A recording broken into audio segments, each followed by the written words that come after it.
Spoštovani, bomo nadaljevali z našim delom. Po urniku 14. uri se začne nov panel. V tem panelu imamo 4 referente. Prvi bo predstavil svoj referat dr. Rok Strgar. Dr. Roka Strgar je, mislim, da vsi poznamo. Tukaj prisotni je izredni profesor na oddelku za zgodovino Filozofske fakultete Univerze v Ljubljani, kjer je leta 1998 tudi diplomiral. Po diplomi je postal asistent na oddelku za zgodovino Filozofske fakultete Univerze v Ljubljani in s temo Slovenci in avstro-ogrske oborožene sile 1868 do 1914 je doktoriral leta 2003. Ter bil leta 2007 izvoljen za docenta. Raziskuje zgodovino 19. stoletja, ker je glavno področje raziskovanja slovenska zgodovina v 19. stoletju, posebno še politična in pa vojaška slovenska zgodovina. Je avtor več biografij in člankov. Danes bomo predstavil referat z naslovom Zvečer posvečkov potreb, hrana na frontah prve svetovne vojne. Prosim. Hvala. Uvodoma samo par stvari o tem, česa ne bom povedal. Nič ne bom povedal o stanju raziskav oziroma o historiografiji, čeprav bi bilo zanimivo.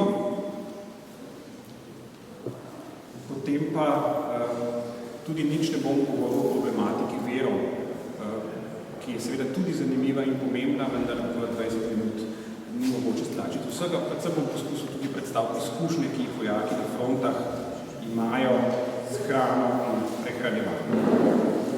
Začnem lahko z eno samoumevno ugotovitvijo, ki je pa vendarle morda velja povedati. Hrana je namreč osnovna človekova potreba. Sicer tudi v Sloveniji živi gospa, ki trdi, da živi od sončne svetlobe, ampak razumni ljudje tega pač ne verjamemo. Brez hrane umremo. In zdaj v današnjem s štetjem kalorij obsedenim svetom najbrž ni treba posebno razlagati, koliko hrane dan potrebujemo, ampak ne to zaradi znanstvene natančnosti vsem storim. Ameriški vojaški priročniki, sodobni ameriški vojaški priročniki, to porabo dnevno definirajo s pomočjo Resting Energy Expenditure. To je minimum za pokrivanje dnevnih potreb za mirovanje. Ta je seveda odvisno od naše velikosti, od naše teže, od starosti, od spola, ampak če stvar nekoliko poenostavno rečemo lahko tako, da je ta RII za 21-letnika okrog 1800 kalorij.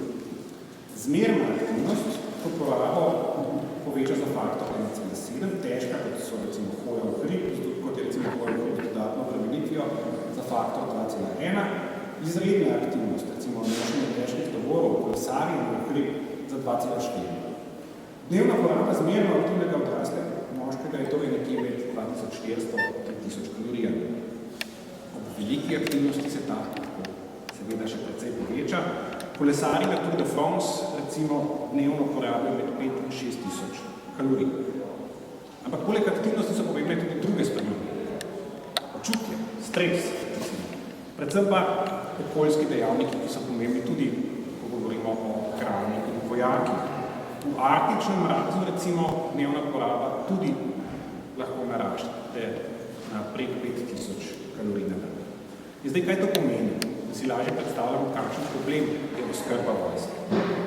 Za ilustracijo, če vzamemo recimo 3000 kalorij na vojaka, to pomeni za 100 vojakov 30 kosov, oziroma 3000 kalorij je 30 kosov kruha ali 5,5 približno Big Macov, za 100 vojakov, torej 3000 kosov kruha oziroma 545 Big Macov na dan. Govorimo pa seveda o času milijonskih vojsk. Vemo seveda, da lahko preživimo tudi z manj od 3000 kalorijami na dan, vendar so raziskave pokazale, da se posledice pokažejo relativno hitro. Ameriška vojska je med drugo svetovno vojno s prostovoljci izvedla nekaj, kar je znano kot Minnesota Starvation Experiment.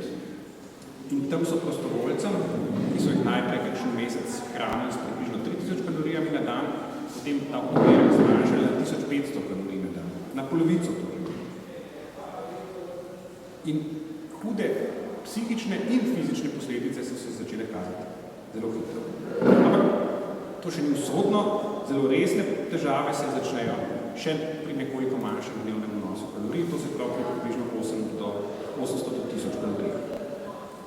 Za zdravje pa sicer niso pomembne samo kalorije, to se pravi energijska vrednost hrane, ki jo dobimo, ki jo pojemo vsak dan, ampak tudi njena sestava. Ta mora seveda vsebovati vse potrebne vitamine in pa druga mikrohranila. Tako smo lahko tudi ob ustreznem, celo ob prevelikem vnosu dnevne energije podhranjeni. Vendar, ko govorimo o našem času, ko govorimo o času Prve svetovne vojne, treba reči nekaj, da se pomembnosti vnosa mikrohranil, vitaminov in drugega v tistem času nutricionisti pravzaprav še ne zavedajo in tudi zaradi tega je bilo na jedilnikih vojakov premalo zelenjave ali pa sadja. Zato pa so merjene kalorične vrednosti od začetka 20. stoletja že dobro poznali in vojske so to že upoštevale pri določanju svojih standardov. Britanska vojska, recimo, je v Prvo svetovno vojno štartala s precej visokim normo 4200 kalorij na dan, skozi vojno pa se je ta tudi nižala. Ampak, treba je reči, hrana in prehranjevanje nista pomembni samo zaradi fiziološke vloge, ki jo igrata, čeprav je to gotovo ključno.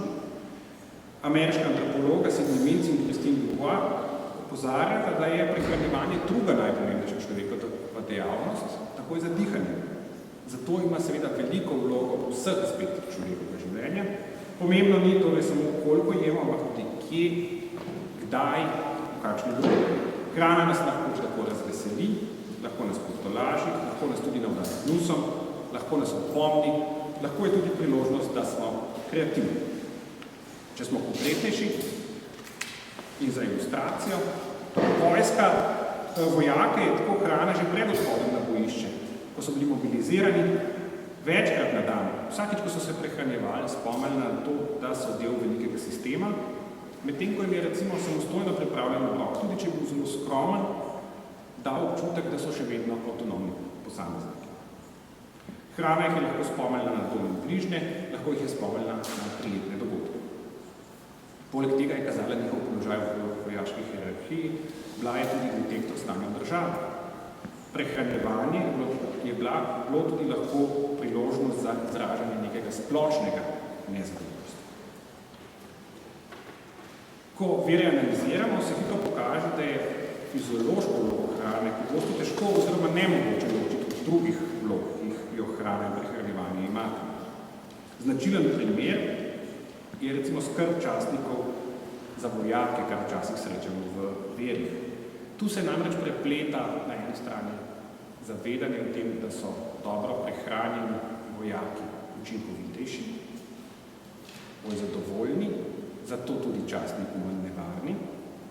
Po drugi strani pa taka skrb za vojake zadovoljuje tudi psihološko potrebo častnikov. Na ta način se postavijo v neko vlogo skrbnikov, zaščitnikov, tako rekoč nadomestnih očetov. Vsekakor pa viri, ki jih tukaj uporabljam, tako spomini kot dnevniki in korespondence, kažejo, da je hrana v življenju vojakov izredno pomembno, morda ključno. Kako je bila hrana pomembna, po moje zelo lepo ilustrira misel Cyrila Prestorja, ki jo je leta 1924 dopisal v dnevnik, ki ga je sicer vodil v času vojne. Takole pravi.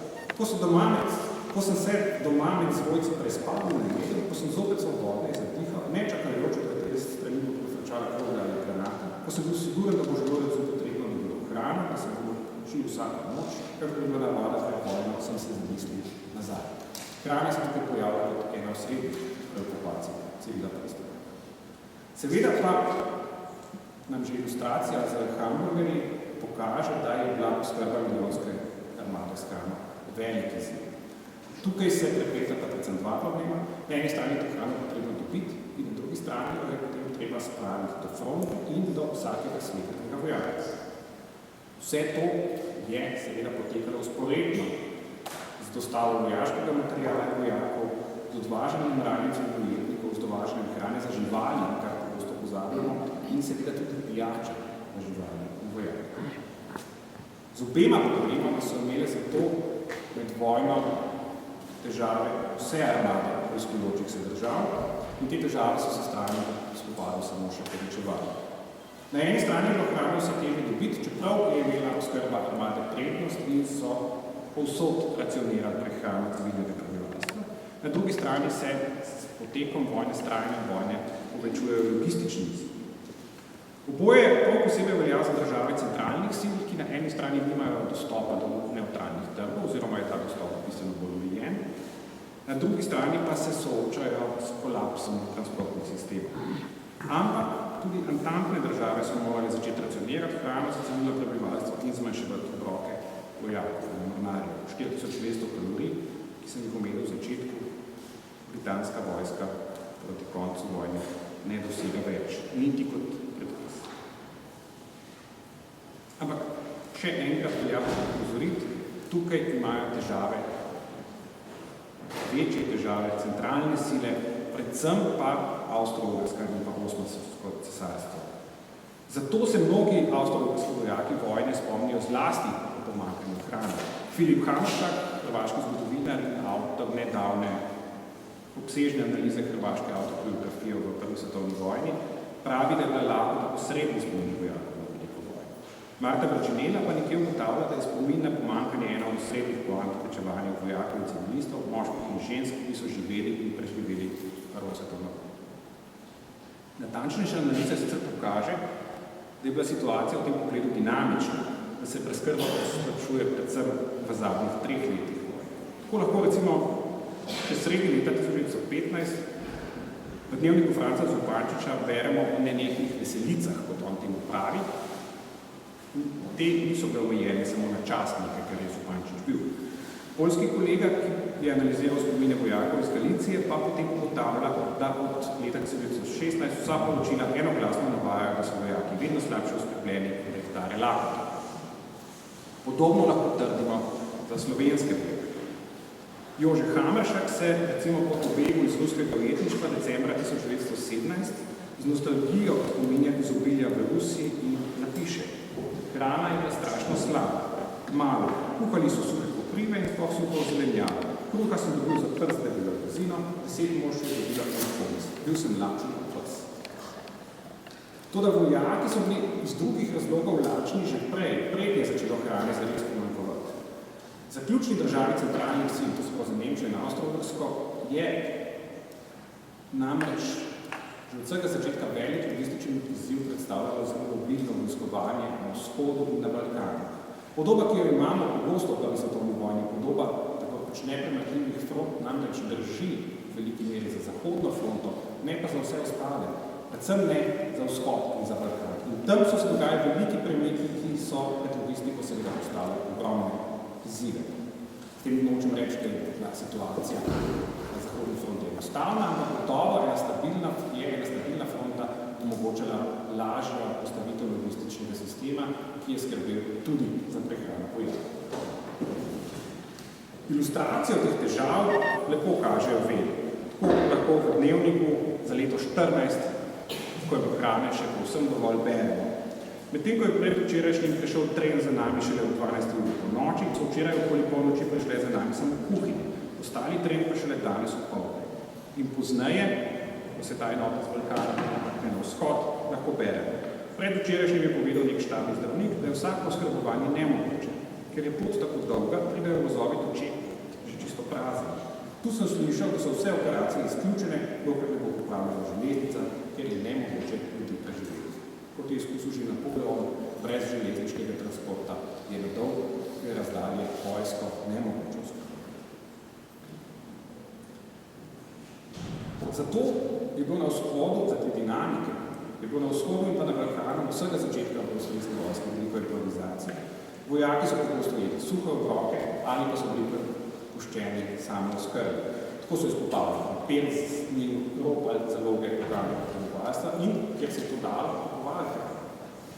Včasih so se na ta način precej dobro najedli, še bolj pogosto pa sama iniciativa ni mogla nadomestiti neke redne oskrbe in zato so bili lačni. To je bil še poseben problem seveda v neugodnih vremenskih razmerah, v mrazu, snegu ali pa dežju. Isti avtor, ki sem ga citiral prej, prav tako leta 14 zapiše: Moštvo ni včeraj jedlo ničesar, le zjutraj dobil kavo in v bistvu tudi zvečer, in potem nekaj dni kasneje.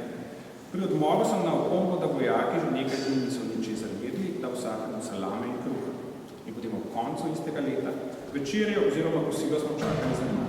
To je bilo tam bolj usodno, ker je proti jutru začelo služiti in deževati in je bil mraz toliko bolj neznosen, ker so bili želodci prazni.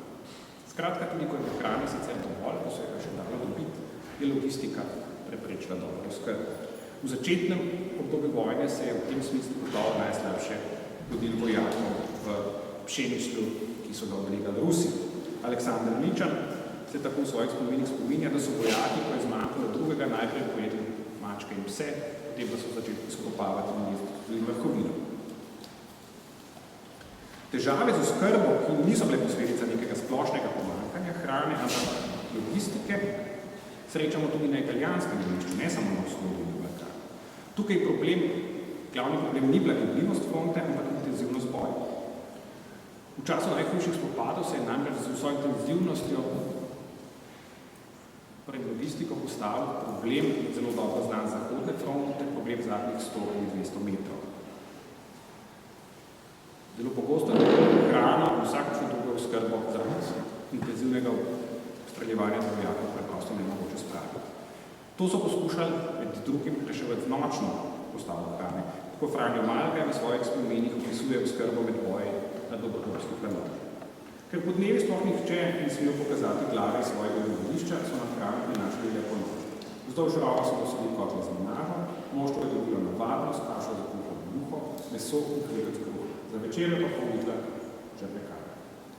Včasih pa hrane niti po noči ni bilo mogoče spraviti v vojaki na frontni liniji. Na Soči in celotni italijanski fronti se z veliko večjo gostoto pojavljajo reflektorji, ki jih recimo na vzhodu skoraj ne poznajo, in je bilo zato tudi po noči včasih predelovanje preveč celovito. Tako se poljski vojak iz Gajnice spominja. Bila so tudi taka obdobja, da po 3 dni nismo nič jedli, ker so na poti umrli ti, ki so šli po hrano, ali pa je bilo obstreljevanje tako gosto, da nisi mogel pokazati glave. Med intenzivnimi spopadi so sicer tako vojaki kot častniki včasih za stresa pozabili na hrano, oziroma niso čutili lakote ali pa niso mogli jesti. Tako Janko Hacin, eden izmed avtorov spominov, med hudimi zimskimi boji zapiše, da je bil tako nervozen, da ni mogel večerjati razen pol kožnega juha.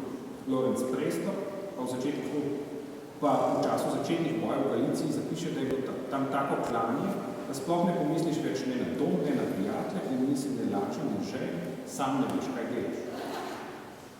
Sicer je bilo v času teh hudih spopadov zelo problematično tudi oskrba s pijačo, predvsem z vodo. Kot ugotavlja že omenjeni poljski kolega, avtor spominov navaja, da so dnevno dobivali povprečno po pol do 1 litra vode, kar je moralo zadostovati za pitje in osebno higieno, ki pa so se jih običajno odrekli. Franjo Malga pa se težavo z vodo na Krasu spominja takole. Vode nismo imeli niti za pit. Vojaki so prosili za vodo, ust niso več zapirali zaradi sopade. Zgodilo se je, da smo vlaki z granatami pobili to vodno živino, ki nam je po noči prinašala proviant, željo pa smo trpeli vrni. Če pa smo na srečo dobili vodo, potem je dobil vsakega toliko, da si je za nekaj minut namočil suho grlo. Tudi v takšni situaciji so vojaki poskušali sami rešiti problem, ki ga armada ni zmogla. Amandus Popernik se spominja, da citat, ki ga boste tisti potešli popoldne pogled se razstavljali, kot tudi videli. Ljudem, ki iščejo vode, ni mar, če ležijo v teh vlakah ali gnonicah, ki bi zili konji z napihnjenimi trebuhi ali mrtvi tovariš.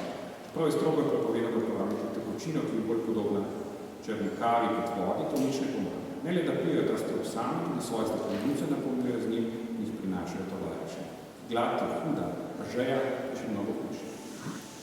Ker so se z enakimi težavami običajno soočevali tudi vojaki in častniki na drugi strani, so se na frontu včasih oblikovala neformalna premirja v času kosila. Ampak ta je bila vedno stvar nekega ad hoc dogovora, kot taka izredno krhka.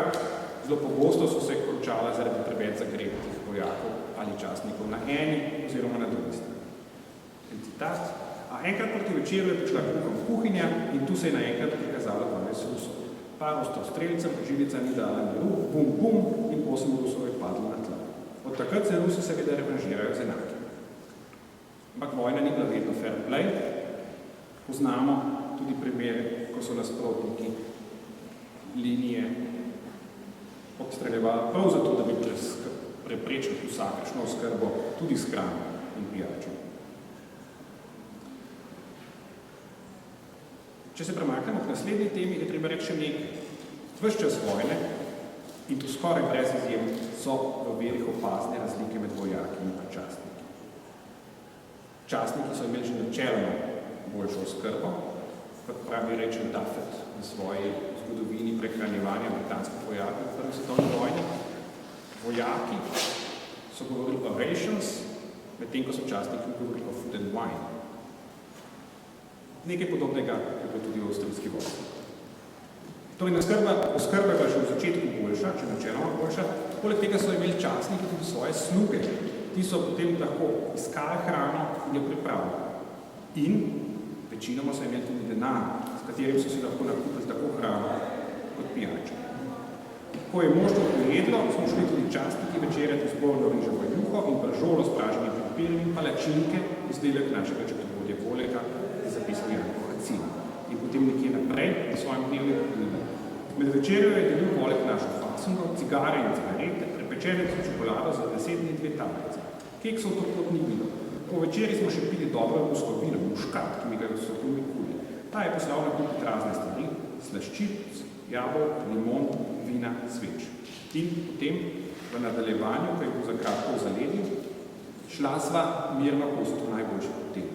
Za kosilo, juho, meso s prekuho, pomarančni kompot in črno kavo so plačala po 3 krone. Potem sva šla v slaščičarno. Slaščič je dobiti še vseh vrst, sicer zelo dragih, vendar imamo gospodje častniki denar, se nas je vse polno v slaščičarnah. Tudi domači paket so bili pomemben dodatni vir hrane, pa seveda tudi pijače in tobaka in hkrati emocionalni vis z domu, so bili pri častnikih običajno bogatejših. Janko Hacin spet piše: veselje je bil zaboj, poln slaščic in v sredini lepa vanočka. Takoj na to je dobil ravkic zaboj s torto in konjak. Prave pojedine, ki so jih včasih pokazali častniki, niso ostale neopažene in so močno prizadele vojaški čut za pravičnost, če temu tako rečem. Vojaki so namreč enakopravno obravnavo, občutek, da vsi delijo isto usodo, zelo cenili. Zato se je negodovanje, tudi sovraštvo, pogosto usmerjalo proti častnikom, pa tudi proti vojakom, za katero se je zdelo, da so na boljšem, predvsem proti znamenitim Etappenschwein. Ti so bili po prepričanju vojakov s fronte na varnem in pa dobro oskrbljeni.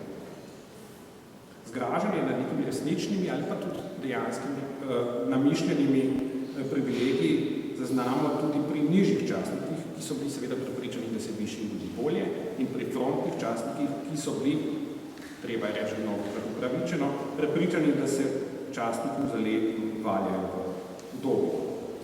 Če spet citiram Janka Hacina, sploh je žalostna resnica, da vsa poveljstva od prapora gori zgorno živijo, kar zadeva hrano. Bolje bi v miru, medtem ko se nam nižjim ne godi ravno dobro in vino vidimo vsakih 14 dni enkrat, pa še tisto nekaj pride. Nekateri častniki so se te težave pomena enakosti vsaj intuitivno zavedali in zato včasih jedli z vojaki ali pa, kot smo nekaj na začetku poskrbeli, da so vojaki na njihove stroške dobili dodatno hrano. Tako Franc Zupančič v dnevniku piše usodo kozla, ki je naslovno. Kupil ga je za 12 kron, potem, ko se je pokazalo, da se naredi dovolj, pa so ga zaklali in mu pripravi pogreb v Ajmohtu z vasa španskih in spravljenim krompirjem. Še za eno stvar so častniki skrbeli, povezano s prehranjevanjem in z občutkom, da so si vsi delijo isto usodo, skrbeli so, da so bili kršitelji zapisanih in pa nezapisanih pravil kaznovani tako, da je bila nedopustnost njihovih prestopov očitna. Spet Franc Zupančič. Pri kompaniji sem dal enega starejšega vojaka, ki je kradel konzerve navezati k drevesu, tu pa eno konzervo, potem pa je definirala cela kompanija pred njim, vsak je imel pravico pred njega ponuditi. Ampak na moralo vojakov je seveda vplivalo predvsem pomanjkanje, tudi če so ga bili deležni še tako enakopravno vsi. Proti koncu vojne pomanjkanja ni bilo več mogoče spregledati, vojaki so bili tem preprečevanja vidno shujšani, obenem pa zelo nemirni. Tako Jože Hamašak piše svojo izkušnjo na tirolski fronti leta 1918. Moštvo je postajalo vedno bolj nezadovoljno. Hrana je bila odlična, bili smo bolj lačni kot siti. Niti enkrat nismo imeli možnosti do sitega se najesti. Hrana je seveda tudi pomemben dejavnik pri uporih vojakov ob koncu vojne. Hvala lepa.